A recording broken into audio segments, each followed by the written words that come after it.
So student, अभी तक आपने देखा health and disease. Health and disease chapter का नाम है, उसमें मैंने हेल्थ के बारे में बताया आपको कि हमें अपने फूड में कार्बोहाइड्रेट, फैट, प्रोटीन, विटामिन और मिनरल्स लेने चाहिए। उसका क्या क्या यूज है वो भी मैंने आपको बताया। अब हम आते हैं लेसन नेम के सेकंड पार्ट में। The name is disease. Disease means बीमारियां। क्लियर है?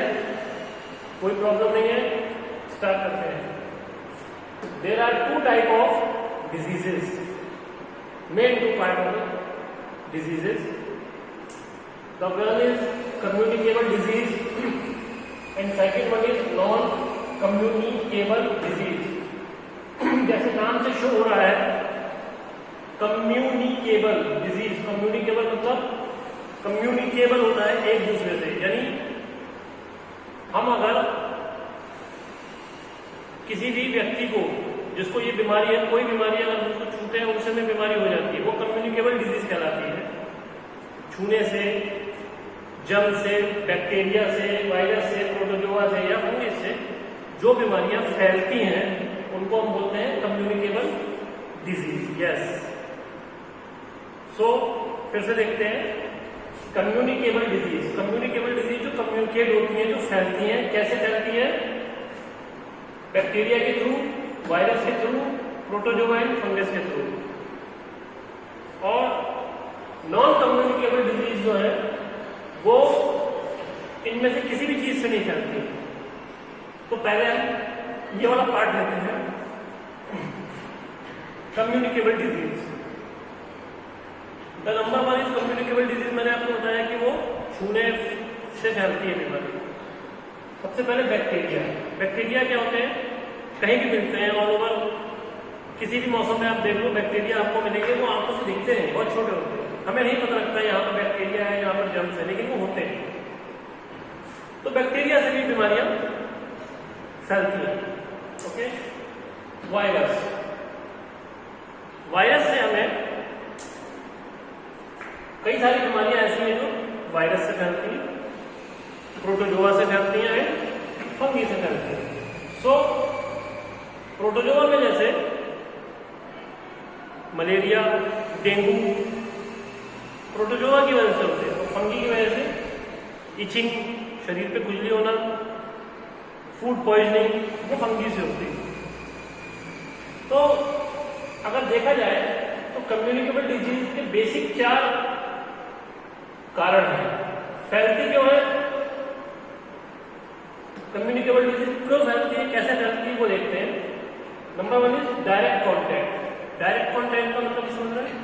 कॉन्टैक्ट डायरेक्ट मीन्स किसी बीमार व्यक्ति को जिसको कम्युनिकेबल डिजीज है उसको हम छू लें, या वो हमारे सामने स्नीचिंग कर दे, छींक दे, कफ कर दे, खांस दे, तो उसके जो जितने भी बैक्टीरिया हैं वो हमारे पास आ जाएंगे और हमें भी वो बीमारी हो जाएगी।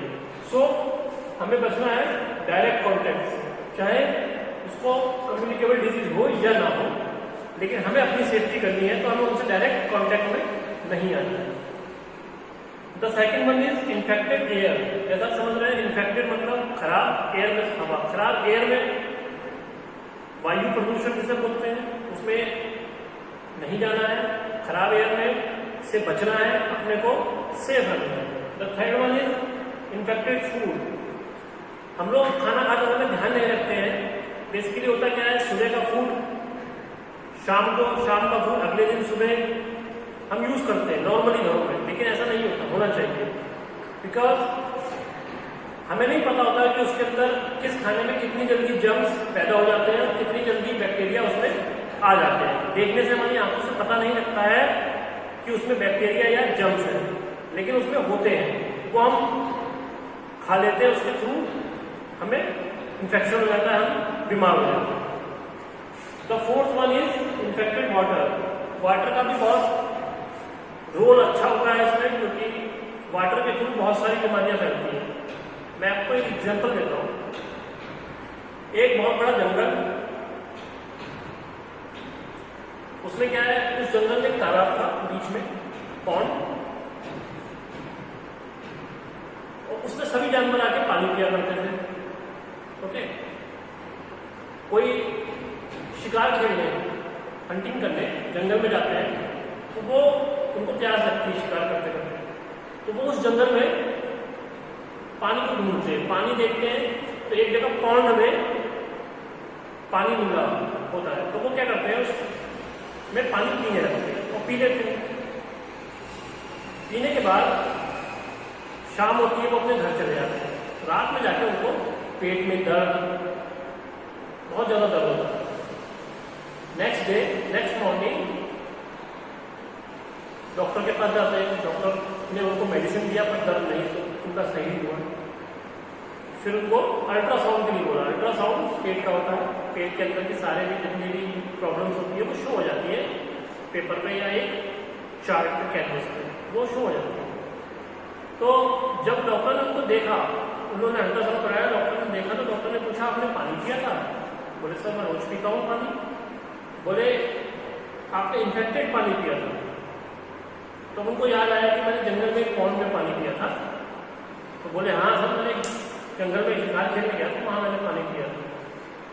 तो डॉक्टर साहब ने बोला कि ये पानी इन्फेक्टेड है। बोले साहब बिल्कुल साफ पानी था। बोले पॉन्ड का पानी, पॉन्ड मीन्स तालाब का पानी कभी साफ नहीं होता है क्योंकि वो एक जगह ठहरा रहता है। अगर आपको पानी पीना है तो चलता हुआ पानी, जो बहता हुआ पानी है उसको आप पी लोगे, उसमें इन्फेक्शन कम होता है या नहीं होता है। लेकिन पॉन्ड के अंदर पानी बहुत होता है क्योंकि सभी तरह के जानवर उसमें मुंह लगा के पानी पीते हैं। सो मेरे कहने का मतलब ये था स्टूडेंट कि इन्फेक्टेड वाटर से हमें बचना चाहिए, हमें हमेशा साफ, शुद्ध और ताजा पानी पीना चाहिए। The last one is insect. Insect means छोटे छोटे कीड़े मकोड़े, इनकी वजह से भी कम्युनिकेबल डिजीज फैलता है। ठीक है, okay. Now we will discuss the second topic of non communicable disease.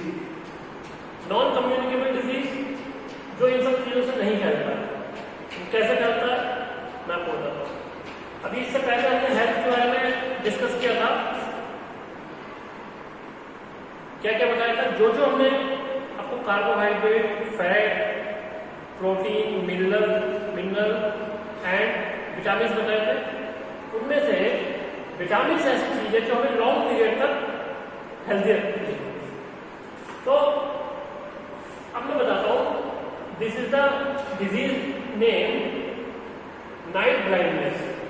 इसमें क्या होता है, एक टाइम यानी पूरे दिन आपको ठीक दिखेगा, लेकिन शाम होते ही जैसे ही आपकी सन सेट होगा, सन डूब जाएगा, उसके बाद आपको दिखाई देना बंद कर देगा, मतलब आप देख नहीं सकते, you can't see anywhere anybody. तो आप ब्लाइंड कहलाएंगे, अंधे कहलाएंगे।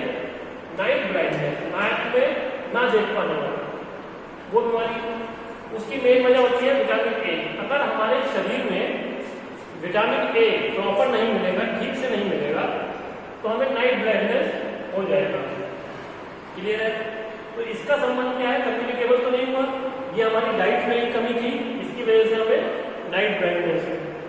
Clear? The second one is berry, ये भी एक डिजीज है। इसमें क्या होता है, विटामिन बी अगर हमारे शरीर में प्रॉपर नहीं है, कमी है, तो हमें वेरी लो हो जाएगा, स्किन रोग होता है वेरी। ठीक है? स्कर्वी, ये भी एक डिजीज है। इसमें क्या होगा, विटामिन सी की कमी से स्कर्वी हो जाएगा, एंड आयरन की कमी से एनीमिया हो जाएगा। तो हमें अपने फूड में vitamin A, B, C and iron को भी जोड़ कर रखना है, और कंप्लीट विटामिन, ये तो विटामिन कुछ सारे विटामिन हैं इसके अंदर, और भी विटामिन होते हैं, इनको complete vitamin, mineral, food, carbohydrate, protein, इन सबको कंप्लीट हमारे फूड में होने चाहिए, और वही फूड हमें खाना चाहिए। किसके लिए? फॉर हेल्थ के लिए। अगर हमें अपने को हेल्दी रखना है तो हमें अपनी फूड डाइट पर, डेली फूड डाइट पर बहुत ध्यान देने की जरूरत है। ओके, इसके आगे मैं आपको बताऊंगा कि हमें डिजीज से बचने के लिए कैसे अपने आप को तैयार करना है, कैसे हमें सेफ रहना है डिजीज से। ठीक है बच्चों।